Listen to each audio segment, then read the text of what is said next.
Good afternoon, everyone, and welcome to the November EValue Market Evaluation webinar. These webinars are hosted each quarter to provide an update on what has happened in the financial markets over the last quarter and how those changes affect the expected returns and portfolios that are updated each quarter based on the EValue asset model Insight. Joining me today is Salman Ansari, who is a senior member of the EValue asset modeling team. The EValue asset model Insight is an economic scenario generator. That is, its output is many thousand different paths of how the economies of the world might develop and the asset returns from the major asset classes that are associated with each of those scenarios. These scenarios are used in all of our tools to produce projections of possible outcomes of investments in the hands of consumers, as well as to optimize portfolios for each different level of risk that a consumer may be prepared to take. EValue has over 20 years of experience in building economic scenario generators to forecast investment markets and optimize asset allocations. The purpose of this quarterly investment bulletin is to provide financial advisors with an independent commentary on investment markets and the background to the quarterly changes in asset allocations so that these can be communicated to your clients. We stick to a medium to long-term view. Our independent approach is designed to make sure that we don't get caught by a single idea, no matter how interesting, but instead systematically consider the range of possible outcomes. So for example, at the present time, as we recognize that record low interest rates mean future fixed income returns will be low, and the effect of a return to past high interest rates would create havoc and substantial capital losses on fixed interest bonds, we must also consider the possibility that falling inflation, negative interest rates in other economies, and weak productivity growth could mean that rates can stay low or fall even further, and therefore there is a chance that bonds may not be such a bad investment after all. Any model should be fit for the purpose for which it is used. This may seem like an obvious statement, but it is important to understand the purpose for which the model is being used to determine which requirements of the model have the most significance for the model builder. For our purposes, we are considering the outcomes of investments to achieve investor goals. For this, it is important that we model inflation consistently with asset returns. Strong asset returns are of little value if their purchasing power is eroded by inflation. Similarly, for many investors' long-term goals, the future income that the investments will generate is as important as how much growth they have achieved. So we model both income and capital growth and combine them to show a total return. A consumer is typically investing now and therefore is exposed to rates and yields that are available now. As these economic conditions change, our model must update to reflect these changes. Investment markets and opportunities are global. To reflect the breadth of opportunity that is available to an investor, we present a consistent global model of all the major investment markets, as well as an exchange rate between them so that investors can see the returns in their own currency. Finally, our model reflects the fact that different investors have different time horizons and that the risk of different asset classes varies by time horizon. Holding cash is clearly the lowest risk asset to hold if you are worried about fluctuations in value over the next month or year. But as the investment time horizon increases, so does the uncertainty of total return that you may achieve on cash, whilst the uncertainty of total return achieved on a bond reduces. Our model reflects this real behavior of risk in the returns. The basic structure of the model is to model the possible progression of economic variables and then to translate these into returns on the asset classes that we are familiar with. To achieve the key requirements that we have for our ESG, a key starting point of the model is the possible progression of interest rates from the current levels into the future. We have separate models for the government fixed interest and real interest rates. The progression of the future interest rates gives the expected future returns on holdings of government bonds as well as cash. The difference between real and nominal future interest rates gives us the expected future inflation.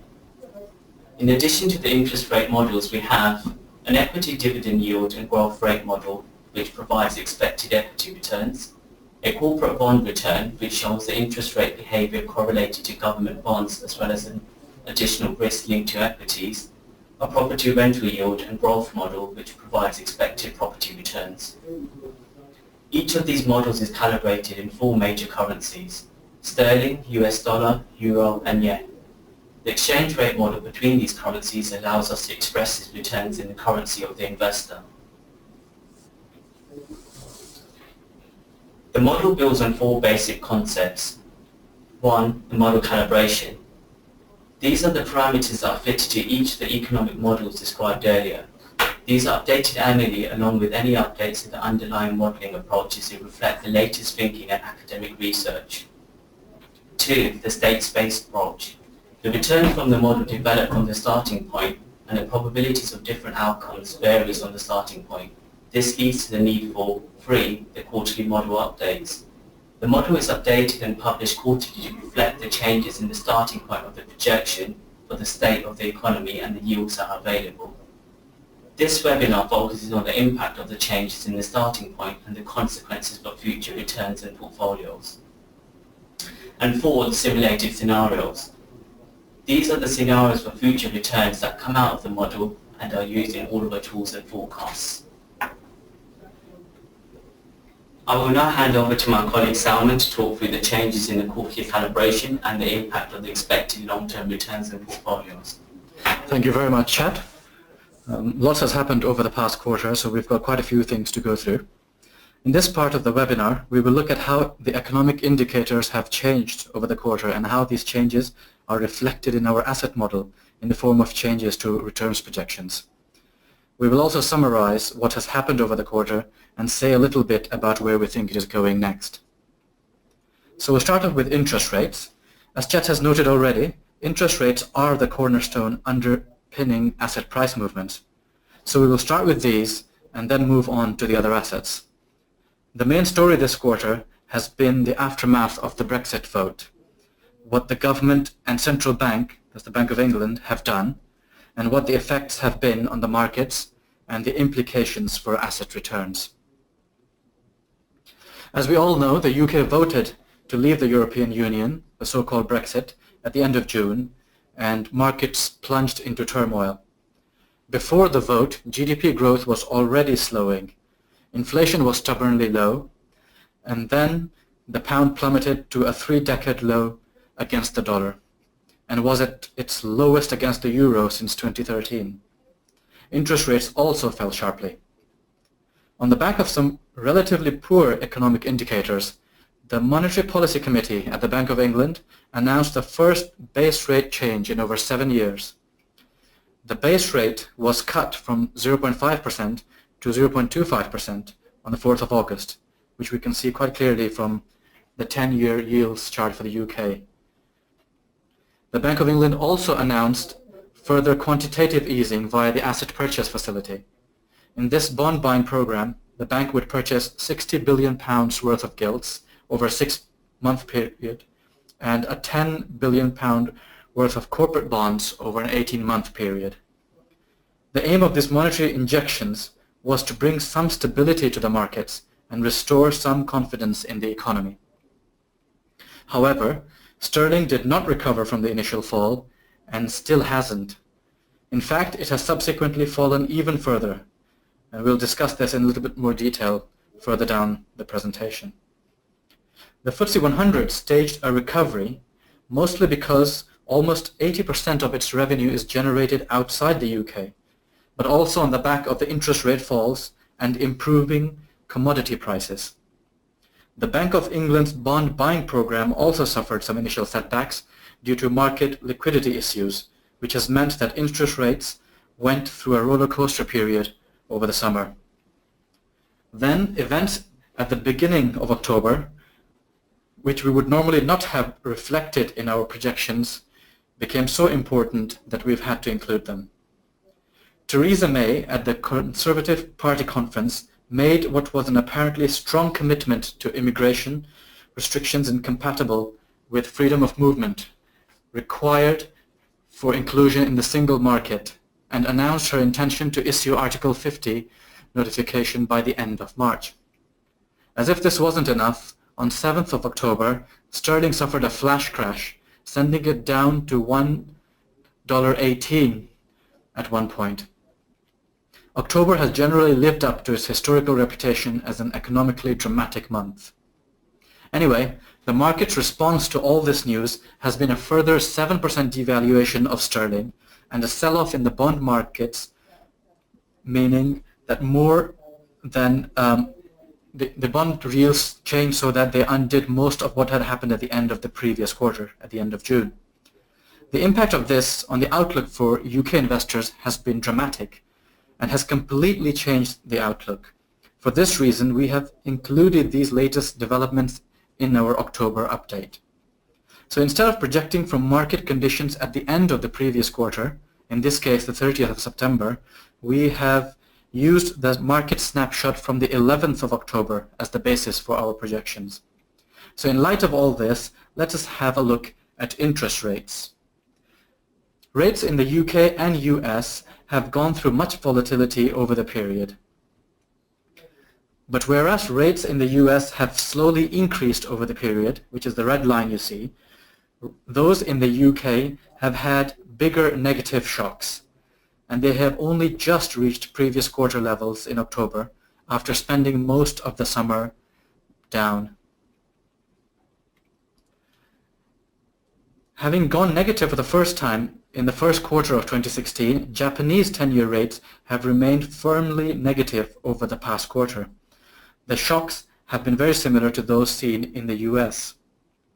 Even German 10-year rates have resurfaced above zero over this period, but otherwise they have been vacillating around a negative mean. France has more or less mirrored what's happening in Germany, maintaining a near constant spread over German rates. Germany has responded more acutely to the Brexit vote, though, from the negative pressure of the UK leaving. Yields in Italy and in Spain have also mirrored what's happened in the UK and US, ending the quarter with yields somewhere between UK and US levels. Greece is still out there, but has responded post-Brexit vote similarly to Italy and France, again reflecting the uncertainty associated with Britain leaving the single market. The upshot of all of this is that rates have not changed much between July and October, and our projections for fixed income returns are similarly little changed. This is also a good place to remind our audience that in line with market conditions and expectations, the floor on interest rates in our model is set at -1% for the UK, the EU and Japan, but is set at 0% for the US. Real yields are firmly negative, as we can see from the chart, and have become significantly more so since the Brexit vote. There have been two significant negative shocks, one after the rate cut in August, and the other at the beginning of October following the Conservative Party conference. The macroeconomic meaning of negative real rates is that either the expectation is that nominal rates will remain low or go lower still, or that inflation is expected to rise faster than nominal yields, or possibly even some combination of the two. We will discuss this in a bit more detail a bit later on. Low real yields means that real returns continue to be hard to come by, and prospects for index-linked bond returns at the quarter end are much worse than they were at the start. We'll next look at what's happened to equities. Here we have a chart showing total returns indexes for various equities and not their price indexes. There has been a notable movement in equities post the Brexit vote. There was a sharp drop followed by some sort of a recovery. Volatility indexes also shot up prior to the poll and remained elevated for some time before settling down a bit over the summer. We will look at this a bit later on in the presentation as well. So after the initial negative shock post-referendum, equity indexes posted initial rises followed by general plateauing towards the end of the quarter. The notable exception is the UK, which is the dark blue line, and we can see that it went through a general rise throughout this period, buoyed mostly by the falling pound. But it is also because of the falling sterling and the fact that most of the FTSE 100 revenue is generated overseas, that the dramatic recovery is rather bittersweet, as we shall see later. The stock market indexes that we've seen so far were in the local currencies. To see the effect on, say, a US dollar investor, we should look at these stock markets in a common numerator. So let us first have a look at what exchange rates against the dollar have been like over the past period. Note here in this chart that we are showing exchange rates relative to their values at the start of the quarter and not actual exchange rates. At the end of the quarter, the US dollar has strengthened even more with respect to the British pound, thanks in part to the Conservative Party conference and also to the flash crash at the beginning of October, meaning that the US dollar investor has a favorable exposure to downside movements in the UK, but realizes less return when the UK market gains. The euro, on the other hand, has been relatively stable with respect to the dollar. We will have a look at the various effects impacting the value of the sterling in some detail a little later on as well. But for now, suffice it to say that the British pound is trading very low against the dollar at levels last seen more than 30 years ago. In fact, it was trading at 124 this morning. And some analysts are predicting that the recent recovery will be unwound again as we approach the deadline set by the government to trigger Article 50 next year. So if we have a look at the same total returns indexes in US dollars, we see a slightly different picture. Notwithstanding the tumult caused by the Brexit vote, the US dollar strengthening against the British pound means that the UK equity returns over the quarter are perceived significantly lower. The weakness of the pound over that period has obscured a significant underperformance of the UK equity index relative to other developed markets over the period, while fundamentals buoyed by overseas earnings and strong commodity prices have held up. The result of all of this is a significant increase in expected returns for UK equities, reflecting recent underperformance, but a lackluster performance by the other equities. So before we move on to what our asset model returns projections look like to the quarter, we will have a brief look at what major economic markers have done over the past period. We'll start off with the pound sterling. Movements in the sterling have driven policy changes and movements in various asset classes, so it's only pertinent to examine it in a little more detail. In this chart, the first major movement was the Brexit vote, which we can see through the green box.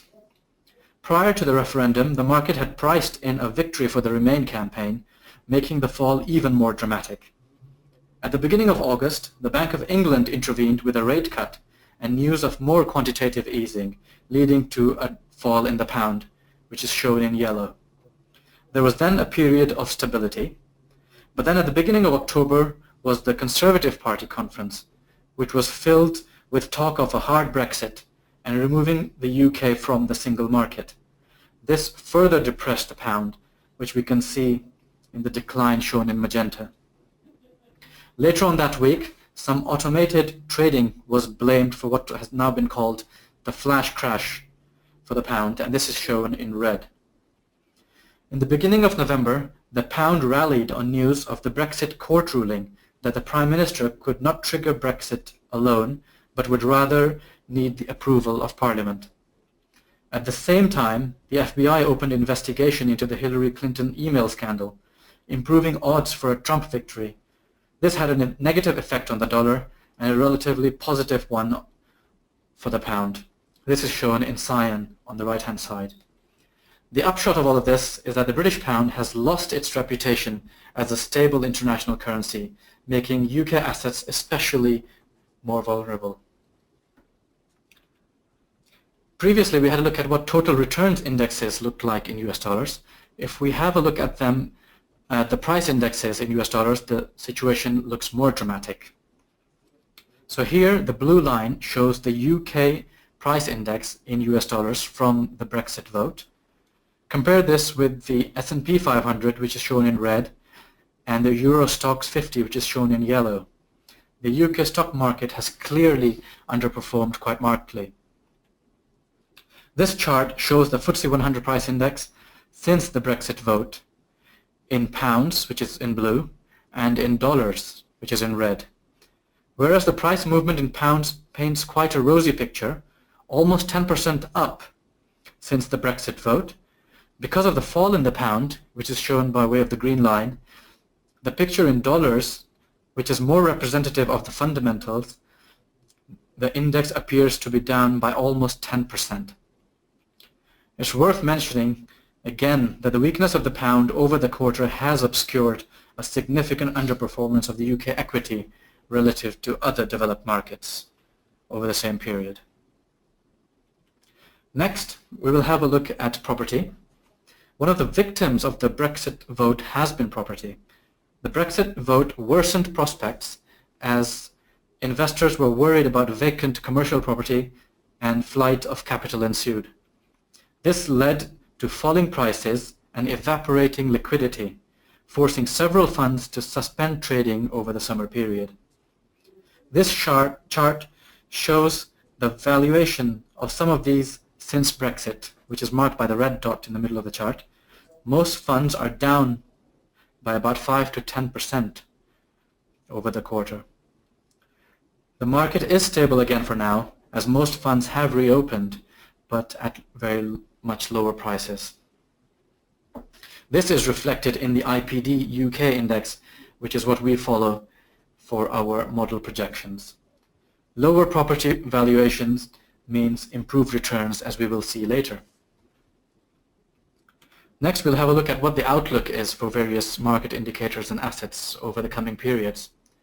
An almost immediate effect of the weakened pound has meant that imports have suddenly become more expensive, which has applied an upward pressure on inflation. We can infer break-even inflation from the spread between nominal and real yields. Until the Brexit referendum, the two rates were moving roughly in unison, nominal rates being less volatile, of course.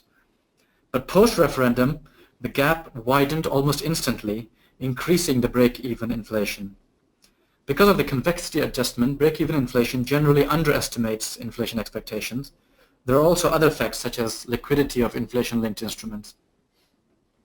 However, following the Conservative Party conference in October, there was another widening of the spread between nominal and real yields.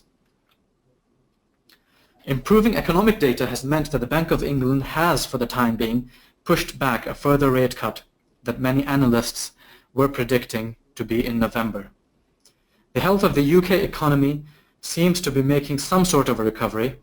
Manufacturing PMI, for one, is up, so the gap is likely to remain wide for some time. The Bank of England, in its latest inflation report from last week, expects CPI to rise beyond the 2% target before coming back down again.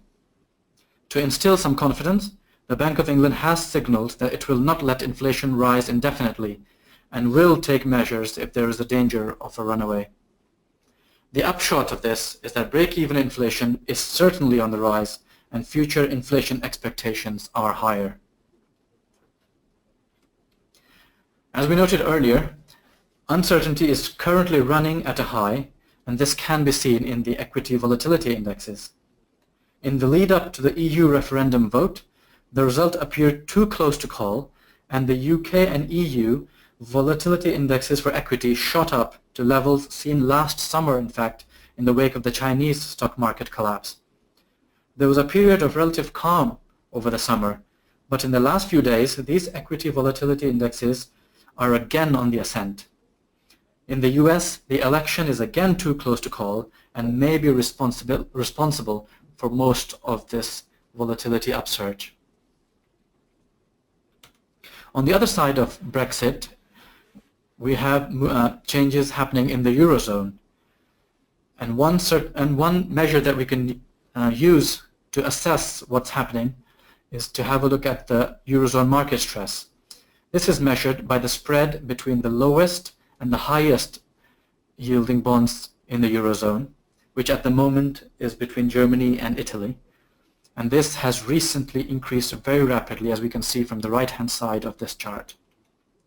So the summary from the last few slides is that uncertainty and market volatility, especially in the near term, are on the rise, as is inflation, with the falling pound making imports more expensive and applying inflationary pressure. Now we'll move on to what our asset model thinks about all of this and what our asset returns projections look like. The main take-home from the discussion thus far is that with a few exceptions, prospects have not changed much over the quarter. Equities are little changed except for the UK, which is benefiting from improving overseas earnings. Declining property valuations have also improved their future prospects as an investment vehicle.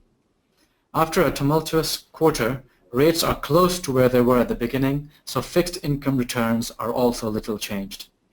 Outputs from our model reflect these observations in the asset returns projections. We will demonstrate these by way of tilt charts, like the one on the screen right now. These show the changes in asset returns over the quarter at various time horizons. A movement to the right indicates an increase in risk, while a movement upwards indicates an increase in return. So the best improvement is in the top left quadrant, more return for less risk, and the worst is in the bottom right, more risk for less return. At the relatively short time horizon of 8 years, most asset returns movements are slightly to the right, which is a marginal increase in risk for very little change in return. Property and UK equity are the clear winners, producing large increases in return for little risk cost. Asian equities are the other asset classes that have improved, but nowhere as much as property. If we look a bit further down the line, for example at an 18-year term, the situation is much the same. Again, property and UK equities are the clear winners. So we expect allocation changes this quarter to be in general from fixed income and towards property and UK equity. This table summarizes what we expect for all the various assets, and as we've noted earlier, the main winners are property and UK equity. So in summary, what we have seen is that risk premiums are depressed, inflation is likely to rise in the near term, real returns continue to be difficult to come by, and ahead we see more uncertainty and market volatility. Thank you for that, Salman.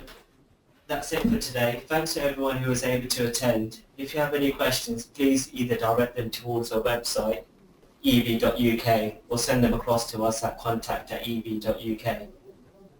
Thanks again for attending, and please join us again next quarter. Thank you.